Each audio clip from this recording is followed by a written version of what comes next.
미국의 금리 결정이 미국에서 결정한 게 내 대출 이자를 결정하더라. 네네. 뭐 그런 것까지 우리가 생각해야 돼? 네. 그냥 신한은행에 가서 대출 금리 알아보면 되는 거지. 네, 네. 그게 아니라는 말씀이신 거죠? 그 월급으로 어디에 투자해야 될까? 이런 것들이 전부 다 이제 하나의 이제 선택인데 그런 선택의 순간에 세상의 흐름을 알고 있으면 예. 조금 더 나은 선택을 할 수 있거든요. 우리나라 정부 총 예산이 700조가 안 됐거든요. 근데 국방비가 이제 미국은 국방비로만 1000조 이상을 쓰니까 그만큼 국방비를 많이 쓴다는 의미로 이제 천조국이라는 용어를 쓰는데 더 흥미로운 사실은 뭐냐면 안녕하세요. 안승찬의 지식만찬. 저는 안승찬입니다. 요즘 엄청 시끄럽죠. AI 버블론. 미국하고 중국하고도 맨날 싸우고 이런 뉴스들이 다 내 통장, 내 계좌하고 연결이 돼 있는데 난 진짜 모르겠다. 그런 분들이 많으실 것 같아서 오늘 아주 따끈한 책을 소개해 드릴까 합니다. 에브리웨어 경제학이라는 신간을 쓰신 동국대학교 김경곤 교수님 모시고 오늘은 경제학에 대해서 좀 제대로 배워보겠습니다. 김 교수님 어서 오세요. 네, 안녕하십니까? 네, 안녕하세요. 교수님은 국제통상학과 이런 교수님이시네요. 네. 국제통상학과는 그냥 경제학과하고 다릅니까? 예, 조금 다른데요. 쉽게 말씀드리면 국제 경제라고 생각하시면 될 것 같아요. 그냥 경제가 아니고 국제경제야? 네, 포커스가 이제 국제에 맞춰져 있습니다. 아, 네, 글로벌하네요. 네 맞습니다. 글로벌한 경제. 그러니까 경제가 국내에서만 일어나는 게 아니고 국제적인 일이 나한테 영향을 미쳐. 맞습니다. 그런 걸 학생들한테도 가르쳐줘요? 그럼요. 그게 굉장히 중요한 거죠. 어. 그러니까 크게 저희가 국제 무역하고 국제 금융 두 파트로 나누어지는데요. 네. 무역이나 금융 둘 다 우리 그 삶과 굉장히 밀접하게 관련이 뭐 있잖아요. 그렇겠죠. 예. 네, 그래서 이제 학생들에게 그냥 어떤 한 나라 안에 이렇게 머물러 있는 게 아니라 국제적인 시각으로 어떻게 하면 더 잘 살 수 있을까?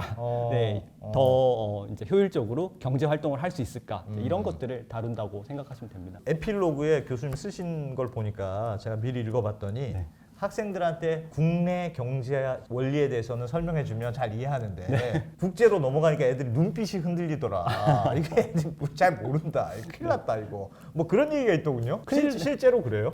큰일 날 정도는 아니고요. 예. 가르치는 사람도 학생들의 눈치를 보거든요. 네. 이제 이야기를 하면서 학생들의 표정과 그거 봐요. 이런 걸 보는데 이제 어려운 게 나오면 학생들 표정이 약간 굳어지는 게 있어요. 국제 경제는 왜 더 어렵습니까? 봐야 할 변수들이 더 많거든요. 어. 그러니까 우리가 가장 기본적으로 개방 경제랑 폐쇄 경제 이렇게 나누거든요. 네. 폐쇄 경제는 우리가 소비하고 투자하고 뭐 이런 것들이 그냥 한 나라 안에서만 일어나는데요. 개방 경제가 돼버리면 이제 외국이 등장을 하게 되는 거예요. 네. 외국이 등장하면 어떤 이제 새로운 변수들이 들어오냐면 우리가 생산한 게 우리나라에서 소비되는 것뿐만이 아니라 수출도 해야 그렇죠, 되고 그렇죠. 그다음에 또 우리가 생산하지 못하는 예를 들면 우리나라에서 뭐 열대 과일들 생산 못 하잖아요. 네. 그러면 이제 수입을 해야 되는 거죠. 그러니까 물건이 오고 가게 되고 이제 그거보다 더 이제 어려운 게 뭐냐면 물건만 오고 가는 게 아니라 돈도 오고 가거든요. 그렇죠. 그게 바로 이제 환율인 겁니다. 요즘 난리 난 환율. 그렇죠. 이제 그런 것들이 예전에 이제 폐쇄 경제에서는 그냥 한 나라만 보면 됐는데 이제는 물건이 오가고 돈이 오가고 그다음에 뭐 환율이 어떻게 되느냐에 따라서 같은 물건을 팔더라도 나에게 들어오는 돈은 달라질 수 있잖아요.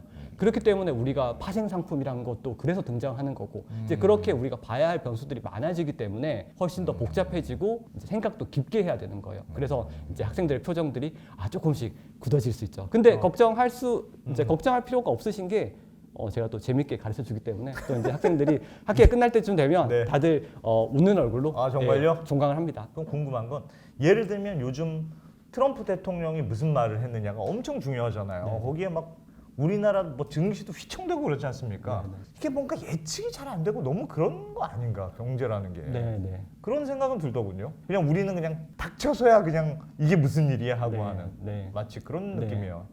제가 생각하는 거는 그 경제가 예측의 학문이라기보다는 그 흐름을 읽는 학문이라고 생각하면 될 것 같아요. 예. 왜냐하면 미래가 어떻게 될지는 아무도 모르거든요. 최근에 재밌었던 기사 중에 하나가 그 1년 전에 앞으로 1년 후에 환율이 어떻게 될 것인가 이제 예측하는 어떤 네. 테스트 같은 걸 했는데 아무도 못 맞췄다는 거잖아요. 교수님들도 못 맞추고 학생들도 못 맞추고 예.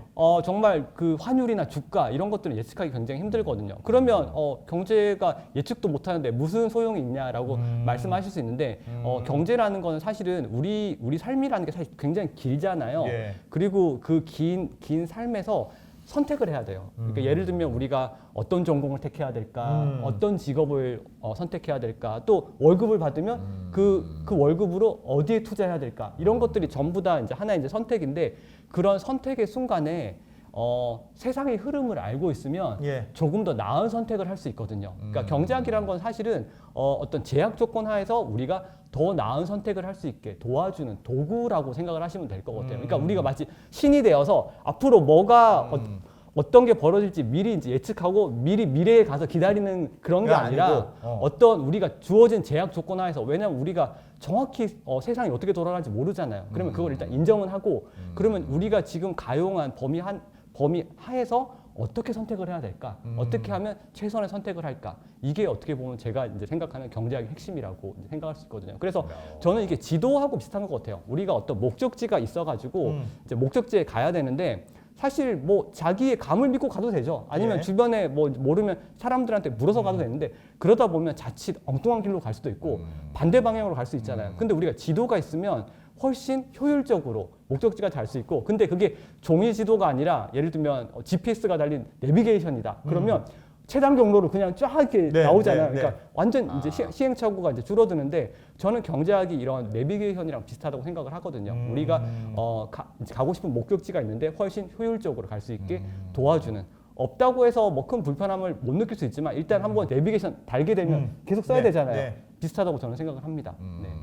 세상을 이해하는 굉장히 중요한 툴이다. 네, 그렇죠. 뭐 하나씩 조금 구체적으로 배워볼게요. 네, 알겠습니다. 최근에 책에서도 되게 많은 주제를 다루셨던데, 책에 이런 게 있더군요. 미국의 금리 결정이 미국에서 결정한 게 내 대출 이자를 결정하더라. 네, 네.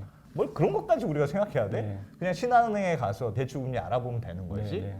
그게 아니라는 말씀이신 거죠? 네, 그러니까 정확히 이제 책에 제가 다룬 내용이 이제 미국 부채 이야기가 나오거든요. 예. 그래서 그 이야기를 일단 미국 정부 부채 이야기를 한번 시작해보면 네, 좋을 것 네, 같아요. 네. 혹시 천조국이라고 들어보셨어요? 들어봤죠? 천조국이 이제 미국을 인터넷에서 말하는 좀 별명 같은 거잖아요. 네. 그러니까 미국의 국방비가 1,000조 원. 음. 그러니까 우리나라 돈으로 1,000조 원이 되니까 그만큼 국방비를 많이 쓰는 엄청난 저는 약간 나라다. 천조국 하면은 네. 약간 천상계에 있는 느낌이 들어요, 오히려.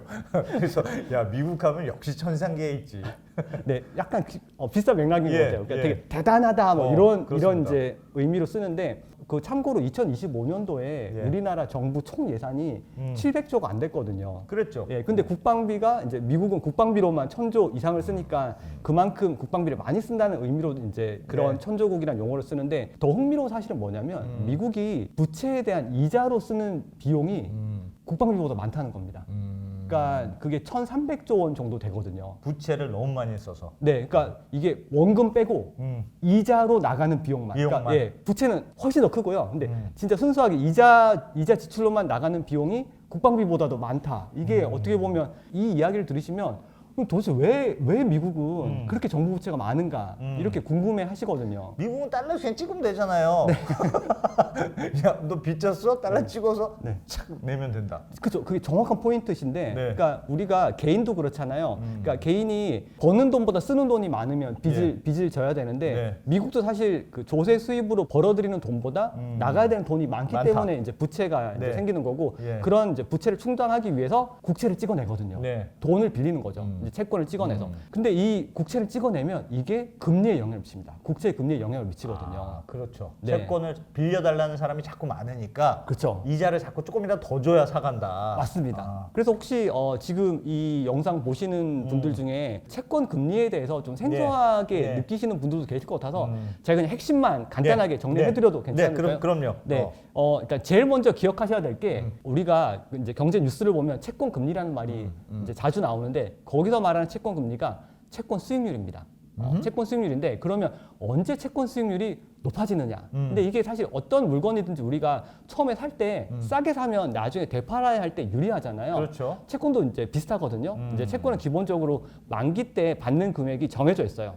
그렇습니다. 네. 이제 예를 들어서 우리가 만기 때 100만 원을 받는 채권이 있다. 근데 이거를 95만 원에 사는 경우와 90만 원에 사는 경우를 한번 비교를 해보죠. 예. 어떤 경우가 더 이득일까요? 90만 원에 사는 게 이득이겠죠. 그렇죠. 네. 왜냐하면 95만 원에 사면 5만 원밖에 이득을 못 보는데 네. 90만 원에 이제 사면 10만 원 이득이잖아요. 그렇습니다. 그래서 이제 여기서 이제 알 수 있는 게 어. 채권 가격이 떨어지면 수익률이 올라가고 네. 채권 가격이 올라가면 아. 채권 수익률이 떨어진다. 살 수 있는 가격이니까. 그렇죠. 가격이. 예. 아. 그래서 이제 이거를 이제 한마디로 정리하면 채권 가격과 채권 수익률은 반대로 움직인다라고. 그거는 하나 외워둘만 한 것 같습니다. 그쵸. 저도 근데- 예전에 그렇게 외웠어요. 채권 가격하고 금리는 일단 반대라고 외워. 맞습니다. 이해가 안 가도 일단 외워라. 네. 어. 그래서 제가 이제 좀 전에 채권 수익률이랑 채권 금리랑 같은 말이라고 했으니까 예. 그래서 가장 일반적인 게 채권 금리와 채권 가격은 반대로 움직인다. 그래서 사실은 이것만 기억하면 되거든요. 이제 앞으로 여러분들이 그 경제 뉴스 볼 때 채권 금리 이야기 나오면 제일 먼저 떠올려야 될 게 채권 가격하고 금리는 반대로 움직인다.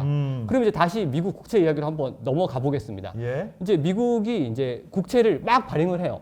그러면 채권 금리는 어떻게 될까요? 올라간다. 왜 올라갈까요? 자꾸 빌려달라는 채권이 많아지니까. 맞습니다. 너무 대답을 잘하셔가지고 사실은 가장 이때 이제 좋은 대답은 약간 헷갈리는데요거든요. 그러니까 보통은 죄송합니다. 이제 대표님은 워낙에 익숙하시니까 근데 이제 채권을 처음 이제 공부하시는 분들은 그렇죠. 헷갈려요. 헷갈리거든요. 완전 헷갈리는 거 맞아요. 그래서 이제 제가 이제 추천을 드리는 거는 처음에는 가격을 위주로 접근하는 게 좋습니다. 채권 가격과 금리 반대다. 그래서 채권 가격으로만 일단 기억하면 좋다. 네. 그러니까 채권이 비싸진 거야 그럼 가격이 올라간 거고 채권이 인기가 없네 그럼 가격이 떨어진 거고. 맞습니다. 네. 그러면 그거에서 반대로 금리는 반대라고만 생각하면 되겠다. 맞습니다. 네. 그래서 일단은 정부가 국채를 많이 발행하게 되면 공급이 늘잖아요. 그럼 수요는 값이 일정한- 떨어지겠죠. 그렇죠. 값이 이제 떨어지니까 금리가 올라간다. 이렇게 생각하시면 가장 좋죠. 외우자 일단 외워. 이해가 안 가면 일단 외우면 된다. 네. 어? 그리고 이제 말씀하신 것처럼 금리가 올라가면 이제 정부가 내야 되는 이자가 그만큼 늘어나는 거잖아요. 그렇죠. 부담이 이제 늘어나니까. 근데 이게 가끔씩은 되게 큰 그 문제로도 이어져요. 왜냐하면 시장에서는 정부가 국채를 계속 이제 발행할 때마다 어떤 걱정을 할 수 있냐면 아니 지금도 빚이 많은데 또 추가로 국채를 발행해서 더 빚을 늘린다고? 그러면 이거 위험한 거 아니야? 이렇게 이제 의심할 수 있거든요. 그러면 그렇겠죠. 더 높은 금리를 요구하게 돼요. 그러면 국채 금리가 올라가게 되면 또 그만큼 또 이자 비용으로 나가는 돈이 늘어나고 또 국채를 더 발행해야 되고 막 악순환에 그렇죠. 있는 이런 거네. 이제 악순환이 이제 발생할 수 있는 거고요. 이제 이게 또 우리나라에도 영향을 미치죠. 왜냐하면 그 미국 국채는 세계에서 가장 안전한 채권이라고들 예, 하거든요. 예. 근데 미국 국채 금리가 올라가면 이제 전 세계 투자자들 머릿속에 어떤 생각이 드냐면 아니 굳이 위험한 데 투자할 필요 있나? 그러네. 네. 미국 해도 한 5% 주는데 그렇죠. 왜 네. 한국 신한은행에 5% 굳이 넣어야 돼? 4%밖에 네. 안 주는데. 네. 그런 생각. 그렇죠. 그렇게 되면 이제 자금들이 미국으로 가는 거예요. 그러면 이제 우리나라 정부도 국채를 발행함으로써 자금을 이제 마련해야 되는데 상대적으로 인기가 떨어지잖아요. 그러면 수요를 다시 끌어모으려면 우리나라 국채 금리도 올려줘야 할 수 있는 거죠. 우리도 따라서 네네. 우리는 아무 잘못이 없는데 미국이 올라가니까 네. 상대적으로 뺏기니까 우리도 그렇죠. 같이 올려줘야 네. 된다. 그리고 제 이제 책에 보면 10년 만기 미국과 한국의 국채 금리 추이를 제가 비교 이제 해놓은 그래프가 있거든요. 네. 이제 보시면 굉장히 비싸게 움직입니다. 실제로도. 그래서 우리나라 국채 금리가 올라가게 되면 그게 연쇄적으로 보통 국채보다 회사채가 더 위험이 높잖아요. 그럼 국채 금리가 올라가면 회사채 금리도 올라가는 가게 되는 거고, 그렇겠죠. 그게 이제 연쇄적으로 대출 금리에도 영향을 미치는 거고요. 그래서 우리가 굳이 미국의 부채까지 신경을 써야 돼? 이렇게 생각할 수 있는데 그게 돌고 돌아서 우리 대출 금리까지 영향을 미칠 수 있는 거죠. 미국이 금리 결정하는 거에 따라서 미국의 채권 시장 수익률에 따라서 네. 그게 우리 대출 금리에도 영향을 미친다. 그럼 열심히 봐야 되겠네요. 그게 한국은행이 결정하는 것보다 더 중요하네. 그렇죠. 이제 한국은행에서 이제 결정하는 연준에서 이제 결정하는 금리들은 보통 초단기 금리죠. 예. 하루짜리 금리고 예. 보통 시장의 국채 금리는 10년물도 있고 이제 기간들이 긴데 훨씬 그때그때의 상황에 따라 가지고 굉장히 신축적으로 움직이거든요. 그 제가 잘 모르는 게 거기서 예를 들면 연준도 금리를 결정하잖아요. 네네. 금리를 요즘 너무 높은 것 같아. 전체적으로 내려보자. 네. 그래서 기준금리를 내리기도 하고 요즘은 좀 내리는 추세. 네. 뭐 올리기도 하지만은 그것도 있고 또 말씀하신 대로 미국의 중앙정부가 국채를 자꾸 발행해서 자꾸 금리를 높이는 것도 있잖아요. 네. 그럼 연준은 금리를 낮추려고 해요. 네. 근데 시장에서는 정부가 자꾸 채권을 발행해서 금리가 올라가. 네. 그럼 어떤 게 더 영향이 클까요? 그때 다릅니까? 그렇죠. 그게 이제 굉장히 재밌는 부분이에요. 이제 국제금융에서 이제 다루는 부분인데 이게 보통은 단기 금리보다 장기 금리가 높아요. 예. 왜냐하면 우리가 그만큼 돈이 오랫동안 묶여 있으니까 거기에 대한 대가로, 그러니까 보상으로 더 이렇게 높은 금리를 줘야 되는 거잖아요. 예. 그래서 보통 이제 수익률 곡선이 단기에서 장기로 가면 이렇게 되거든요. 그러니까 우상향하는 이제 그래프가 나와요. 그러니까 만기 기간이 길어질수록 금리가 올라가는 거죠. 그렇죠. 그리고 오래 빌려주니까 이자를 더 받아야지. 그렇죠. 그리고 연준에서 이제 정하는 기준금리는 초단기 금리거든요. 근데 이제 가끔씩 되게 재밌는 현상이 발생을 해요. 어떤 거냐면 장기 금리와 단기 금리가 역전되는 현상이 발생을 합니다.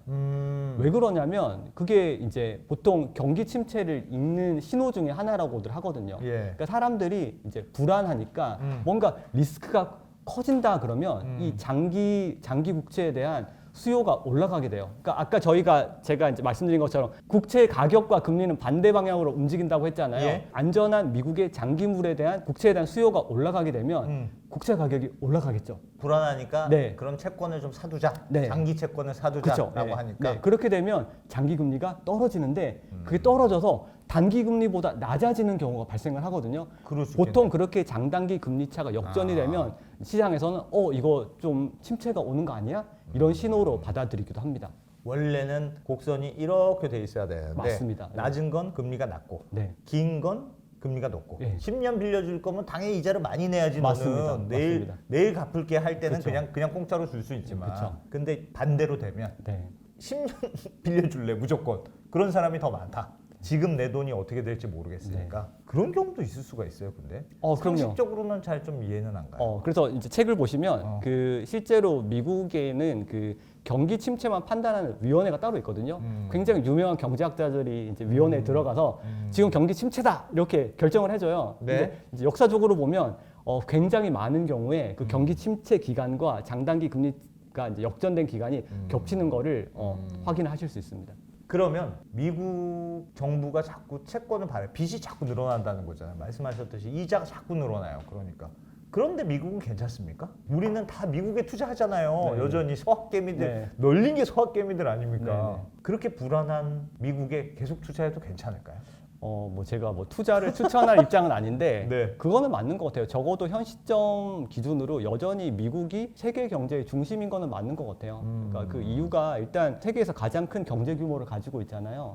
혹시 그 3050 클럽이라고 들어보셨나요? 모르겠습니다. 3050은 뭡니까? 3050 클럽이 뭐냐면 1인당 GDP가 3만 달러가 넘으면서 인구가 5천만 명이 넘는 국가. 이게 전 세계에 몇 개가 있냐면요. 딱 7개 있거든요. 그러니까 미국, 영국, 프랑스, 독일, 이탈리아, 일본, 그리고 대한민국이에요. 딱 G7이네. 우리가 이제 잘 아는 G7에서 예. 선진 7개국에서 캐나다 빼고 우리나라 넣으면 딱 그 아하. 7개 국가거든요. 예. 그러니까 지금 2025년도 기준으로 이제 IMF 데이터를 보면 우리나라 1인당 GDP가 한 3만 6천 달러 정도 되고요. 그리고 인구가 5,100만 명 정도 되거든요. 근데 이제 이거를 미국하고 이제 비교를 해보면 미국 경제가 얼마나 큰지가 좀 감이 오실 건데 미국의 1인당 GDP가 9만 달러입니다. 그리고 인구는 혹시 미국의 인구 몇 억 명 정도 되는데. 네. 그게 몇 억 명인지 모르겠습니다. 네, 그게 인도하고 중국이 인구가 많다는 거는 많이들 네. 아시는데 그 미국 인구가 세계 3위거든요. 어. 3억 4천만 명이에요. 인구가 이렇게 많으면서 9천만 달러의 이 1인당 GDP를 가지고 있다는 건 정말 대단한 거거든요. 그러니까 이렇게 큰 경제 규모를 가지고 있는 나라다. 그 다음에 또 하나는 그 국제 관계에서 돈만 많다고 되는 게 아니거든요. 한 나라의 영향력이라는 건 돈만 많다고 되는 게 아니라 힘도 있어야 되는데 군사력으로 봐도 압도적으로 미국이 1위잖아요. 그래서 지금 이 힘과 돈 둘 다 가지고 있는 나라가 바로 미국이기 때문에 이제 중심이 되고 있는 거고 사실 환율 달러의 힘도 사실 여기서 오는 거거든요. 누가 미국을 대체하겠느냐. 그렇죠. 네. 그래서 지금 전 세계 중앙은행들이 외환 보유고에 가지고 있는 달러의 비중을 보면 이게 90년대 말에는 한 70%가 넘었었어요. 근데 이게 지금은 한 50% 후반으로 내려오기는 했는데 그래도 여전히 뭐 유로나 엔화나 위안화에 비하면 압도적으로 비중이 높거든요. 그래서 정리를 하면 일단은 지금 현재 기준으로 보면 미국이 세계 중심인 건 맞다. 근데 이제 중요한 거는 앞으로도 그럴 것이냐. 이건 조금 다른 문제인 것 같아요. 왜냐하면 우리가 살고 있는 세상은 100% 절대적인 건 없거든요. 그러니까 역사를 보면 패권국도 언젠가는 결국 무너졌고 기축통화도 결국 바뀌었잖아요. 그래서 앞으로 어떻게 될 것인가 이거는 조금 다른 문제인 것 같아요. 그래서 만약에 달러가 지금 기축통화의 자리를 내어주게 된다면 아마 그거를 촉발하는 커다란 사건이 있어야 되잖아요. 가장 유력한 게 아마 전쟁이 아닐까. 왜냐하면 전쟁이란 게 단순히 총알만 날아다니는 게 아니라 엄청난 돈이 필요하잖아요. 그래서 만약에 미국이 어떤 거대한 전쟁에 휘말리게 된다면 달러를 많이 찍어야 되고 그건 곧 그 달러에 대한 신뢰가 무너지는 거니까요. 그리고 또 하나가 요즘에 이제 빅테크 이야기들이 많이 나오는데 말씀하신 것처럼 우리나라에도 미국 빅테크에 투자하시는 분들 많잖아요.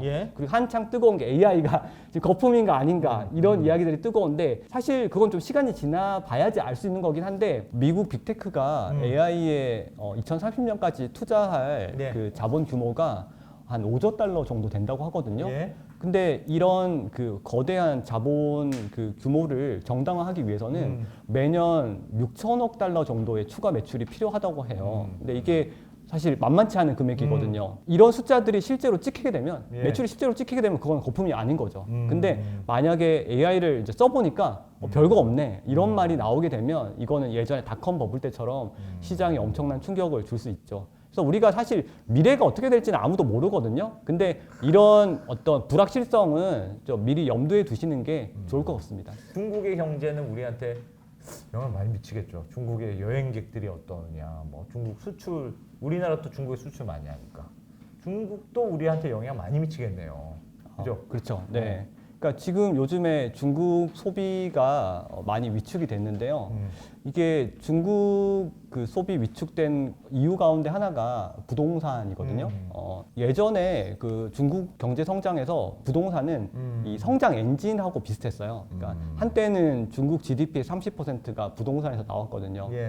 그래서 그 당시에는 중국에 가보면 뭐 전국적으로 다 높은 고층 아파트들이 막 솟아오르고 있었다 그러는데 이제 문제는 지어도 너무 많이 지은 거죠. 그러니까 이 공급이 막 이렇게 넘쳐나니까 전국적으로 빈집이 넘쳐나게 되고 주택 가격이 떨어지게 된 거예요. 근데 중국 국민들은 자산의 많은 부분을 부동산으로 가지고 있거든요. 근데 주택 가격이 떨어져 버리니까 자기가 산 가격보다 집값이 떨어지면 이제 사람들이 소비를 줄이겠죠. 그래서 이게 사실 지금 내수가 얼어붙은 이유 중에 하나가 이제 부동산인데 중국 정부는 근데 이거를 이제 경제 체질을 개선하는 기회로 좀 이용을 하려고 해요. 그러니까 예전에는 부동산에 의존을 했었는데 이제는 뭐 전기차나 AI, 반도체 이런 첨단 산업을 육성함으로써 체질을 한번 바꿔보자 이렇게 가고 있거든요. 저는 이런 방향 자체는 굉장히 괜찮은 방향이라고 생각을 하거든요. 그러니까 제가 지난 여름에 중국 상하이에 방문을 했었어요. 그래서 공항에서 이제 호텔을 가려고 차량 호출 앱으로 차를 불렀는데 굉장히 멋지게 생긴 전기차가 한 대 오더라고요. 그래서 저는 디디추싱.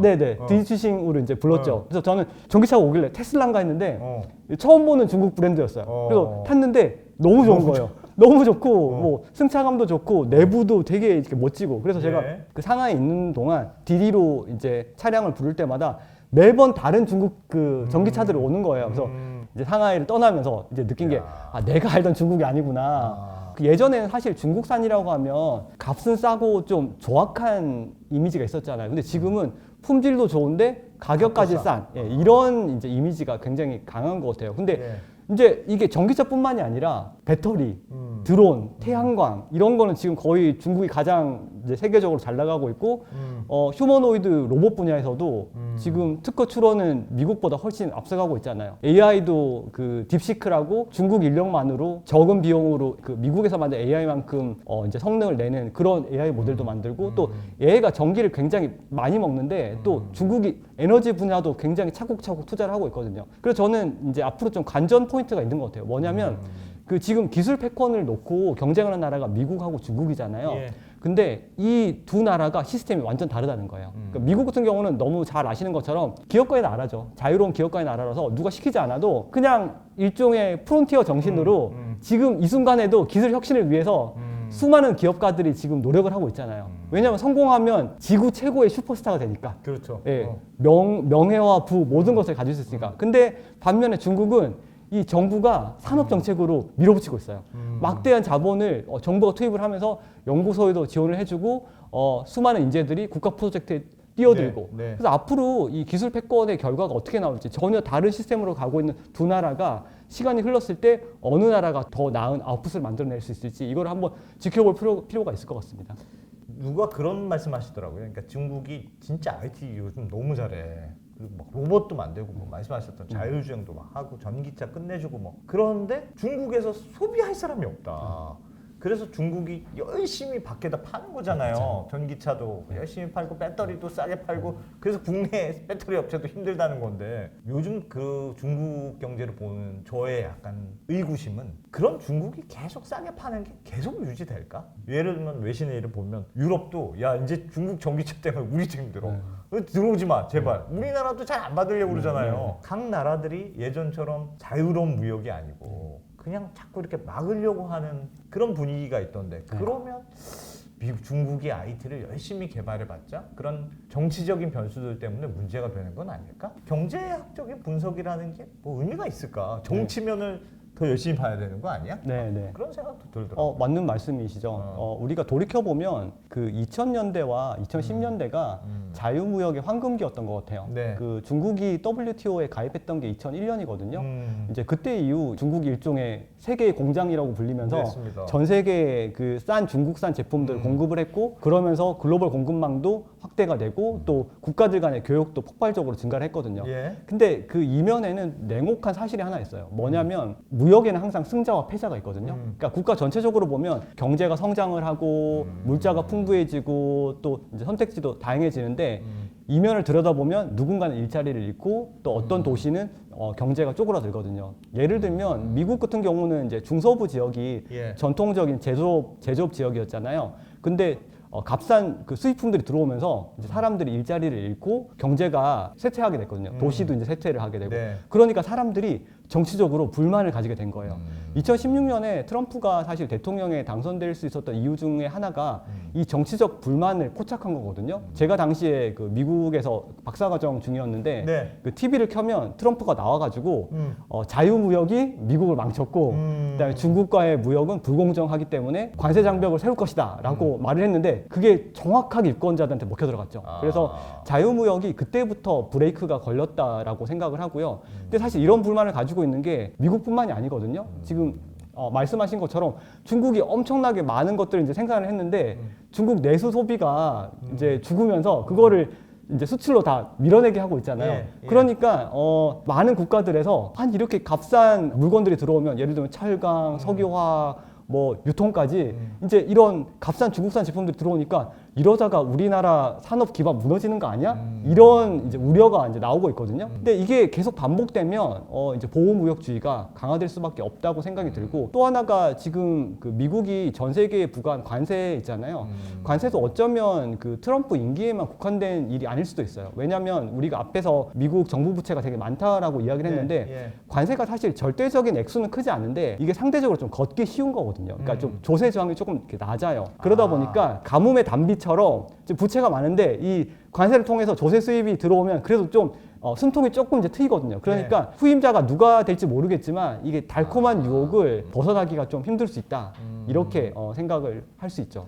트럼프 이후에도 이런 분위기가 개선되진 않을 거야. 민주당 정부가 만약에 들어선다고 하더라도 만약에 부채가 계속 큰 이슈가 되면 이 관세로 들어오는 수입 자체가 그래도 있는 거랑 없는 거랑은 차이가 나니까 어느 순간 한순간에 지금 그 관세 올려놓은 거를 줄이지 못할 수도 있다라는 거죠. 이제 그건 어떻게 되는지 실제로 가봐야 아는 건데 그리고 또 하나 또 요새 이슈가 되는 게 또 이주 노동자잖아요. 네. 그러니까 외국에서 이주 노동자들이 들어오면 이 필연적으로 나오는 말들이 있거든요. 예를 들면 자국민 일자리가 줄어든다, 그렇습니다. 집값 오른다, 또 교육이나 의료 쪽으로 들어간 세금 부담이 커진다. 그리고 특히 문화나 종교가 다르면 또 이제 사회 갈등도 일어날 수 있고요. 그래서 실제로 미국이나 유럽에서는 지금 이게 정치를 갈라놓고 있죠. 네. 예를 들면 반이민 정서, 극우 정당, 그다음에 불법 이민자 이런 것들이 이제 선거판을 흔들고 있거든요. 그래서 선진국들에서는 지금 이런 시민권은 안 주고 단기적으로 필요한 노동자를 딱 필요한 때만 쓰고 다시 돌려보내는 이런 계절 단기 노동자들을 좀 늘리고 있는 추세고요. 그거 우리나라가 열심히 많이 하는 건데. 네. 단기 노동자 왔다가 끝나면 네. 돌려보내고 도망가면 자꾸 잡고. 네, 그렇죠. 근데 이게 사실 우리가 때가 되면 선거가 돌아오고 또 투표를 하는 정치 시스템에서는 정치인들도 유권자들의 눈치를 봐야 되잖아요. 근데 만약에 개방 경제로 인한 정치적 불만을 가진 사람들이 늘어나면 정치인들도 거기에 신경을 쓰지 않을 수는 없고 정책 방향도 그쪽으로 갈 수 있잖아요. 그렇게 되면 이제 앞으로 이런 그 개방 경제가 예전에 비해서 조금 더 숨통이 막히고 미국이 보여주는 것처럼 자국 우선주의가 더 커질 수 있죠. 진짜 정치가 중요해지겠네요. 갈수록. 그렇죠. 그 또 하나의 예가 어. 그 미국이 그 최근에 국가안보 전략이라는 거를 발행을 했어요. 예. 이게 이제 행정부가 바뀔 때마다 정기적으로 내는 건데 이번에 나온 국가안보 전략의 특징 중에 하나가 얇아졌거든요. 뭐가 그러니까 얇아져요? 뭐. 분량이 얇아졌어요. 그러니까 예. 트럼프 1기 그 행정부 때랑 비교해 보면 거의 절반 가까이 이제 줄어들었는데 그게 이제 어떤 의미가 있냐면 디테일한 부분들이 좀 빠지고 좀 해석이 모호한 부분들이 이제 늘어난 거예요. 그러니까 예를 들면 요즘 뭐 중국의 대만 침공 막 그런 얘기들이 네. 이슈가 되잖아요. 예. 근데 대만을 보호해주겠다는 약속은 유지가 되고 있어요. 근데 한편으로는 중국에 대한 그 내용이 예전에 비해서 표현들이 많이 완화가 됐죠. 그래서 그리고 이제 또 하나 특징이 뭐냐면 경제 안보라는 말이 이제 강조가 되거든요. 그러니까 예를 들면 글로벌 공급망, 무역, 에너지 이런 것들이 경제 이슈이기도 하지만 또 이제 한편으로는 안보 이슈이기도 하잖아요. 어떻게 보면 지금은 경제가 곧 안보인 시대거든요. 예를 들면 에너지를 어디서 사오느냐, 핵심 광물을 어떻게 확보하느냐 이런 거에 따라서 한 나라의 힘이나 동맹의 방향이 결정될 수 있는 거죠. 그래서 요즘에는 경제만 봐가지고는 답이 좀 안 나올 때가 많습니다. 그래서 앞으로는 경제 공부를 할 때 정치도 또 같이 봐줘야 하는 거죠. 그러니까 옛날에는 경제하면은 뭔가 효율적인 이런 시스템에 대해서 배우는 거라고 들었는데 요즘 보면 예를 들면 중국에서 히토류 사오는 게 제일 싼데 중국을 못 믿겠어 저놈. 그러니까 그냥 그럼 우리 미국이 자체적으로 만들자. 말이 안 되게 비싼데요? 그래도 우리가 만들자. 이런 거잖아요. 그렇죠. 그러니까 효율적인 경제라는 게 자꾸 없어지는 것 같고 네. 뭔가 널 못 믿겠어. 네. 예전에 그런 자유로운 그런 행복하던 시절은 이제 네. 끝난 거 아닌가. 뭐 끝났다고 하긴 아직까지 좀 이르지만 좀 새로운 국면에 새로운 국면에 접어들었다. 그러니까 우리가 제가 아까 전에 말씀드린 2000년대, 2010년대에 모두가 행복했던 자유무역으로 모두가 윈윈하던 그런 시절은 조금 저물기 시작하고 이제 새로운 국면으로 들어갔기 때문에 이제 우리가 경제 뉴스를 볼 때는 정치 뉴스도 또 이렇게 눈여겨서 봐야 된다. 왜냐하면 한국은 진짜 큰일 났네요. 한국은 이게 무역으로 수출로 먹고 사는 나라인데 우리는 누구 편을 붙을 것인가를 잘 선택해야 되겠네. 그렇죠. 그런 것 같습니다. 알겠습니다. 야, 하여튼 뭐 경제를 이해하는데 변수들이 너무 많아가지고 요즘은 그래서 에브리웨어 경제학을 읽어야 된다. 읽어보시면 도움이 될 것입니다. 여기서 교수님 우리 참 이런저런 다양한 이슈 다뤘는데 이 책 너희가 안 읽을 것 같아. 그래도 이 문장 하나만 기억하면 좋겠어. 네. 그런 문장이 있으시면 네. 한 문장 꼽아주시면 좋을 것 같습니다. 네, 그 에필로그에 제가 거의 마지막에 나온 말이거든요. 가장 개인적인 오늘의 선택이 가장 거대한 흐름과 맞닿아 있다. 그게 무슨 뜻입니까? 우리 삶은 선택의 연속이거든요. 그러니까 항상 무언가를 선택을 하거든요. 예. 오늘 뭐 먹을지부터 시작해서 어디다 투자해야 될지, 뭐 어디에 살아야 할지. 근데 이런 선택들이 그냥 아무렇지 않게 하는 이제 선택들이 보면 커다란 경제의 흐름들과 연결돼 있다는 거죠. 세상이 어떻게 돌아가는지를 알게 되면 그 매 선택의 순간에 더 나은 선택을 할 수 있다. 그러니까 아무것도 잘 이렇게 모를 때는 안 보이잖아요. 근데 우리가 이 경제 공부를 하면서 이게 이렇게 돼서 이렇게 되는 거구나. 이게 어떻게 이렇게 연결이 돼 있구나. 이거를 알게 되면 예전에는 그냥 감에 의존해서 선택했던 것도 이제는 조금씩 따져보고 조금씩 계산해보고 선택을 할 수 있으니까 우리 이제 그럴 때 있잖아요.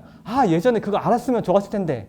그런 시행착오의 그런 가능성을 훨씬 줄여준다는 거죠. 그래서 우리가 항상 이제 선택을 할 때 내가 지금 하는 되게 사소한 선택도 생각을 해보면 깊게 들어가면 무언가와 연결되어 있구나. 아까 말씀하신 것처럼 미국 주식시장에 투자를 해야 될까? 좋죠. 근데 그게 그냥 미국만 보는 게 아니라 지금 앞으로 또 어떻게 변할 것인가? 이런 것들도 같이 봐줄 필요가 있다는 거죠. 여전히 경제학은 할 게 많다. 할 게 많습니다. 네. 하여튼 책을 너무 쉽게 써주셔서 경제가 조금 부담스러운 분들한테는 아주 훌륭한 입문서가 될 것 같습니다. 감사합니다. 자, 하여튼 오늘 준비한 만찬은 여기까지 하고요. 다음 시간에 풍성한 지식 만찬 찾아뵙겠습니다. 고맙습니다.